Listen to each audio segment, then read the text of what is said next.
नमस्कार फ्रेंड्स मु विस्मय बाबन आपण माने देखछन्ती स्वयं ज्ञान दुकान। फ्रेंड्स वर्तमान समय रे पश्चिम बंगर मुख्यमंत्री श्रीमती ममता बनर्जी बेसी चर्चा रे रहउछन्ती। काहे कि रहउछन्ती ना पश्चिम बंगर मुर्शिदाबाद रे ए 2025 डिसेंबर 6 तारिख रे भित्ति प्रस्तर बा शिलान्यास हेबाकू जाउछि बाबरी मस्जिद। डिसेंबर 6 तारिख रे बाबरी मस्जिद भंगा जायतला उत्तर प्रदेश रे। किंतु आपण माने भाबुथिबे बाबरी मस्जिद तो उत्तर प्रदेश रे होबा कथा, पश्चिम बंगर मुर्शिदाबाद रे पुणी गोटे कोन बाबरी मस्जिद होबाकू जाउछि।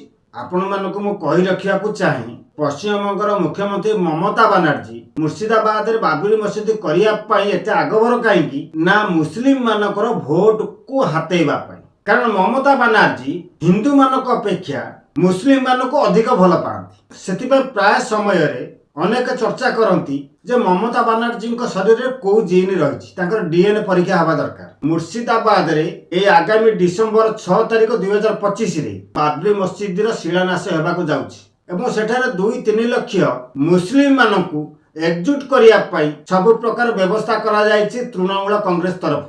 एवं सेही दिन कलिकता रे 2-3 लाख मुस्लिम मध्य शोभा यात्रा करिवे। ते फ्रेंड्स एही आज आलोचनार प्रसंग। ये बाबद आपण मानकर मतामत कोन निश्चित भाव कमेंट माध्यम जणाइबे। आ जदि आपण माने हम चैनल को एपर्यंत सब्सक्राइब करना ताले प्लीज चैनल को सब्सक्राइब करी पाखर देबा घंटी बटन दबे ऑल नोटिफिकेशन को ऑन कर देबे। तबे वर्तमान पय रहउची नमस्कार, जय जगन्नाथ।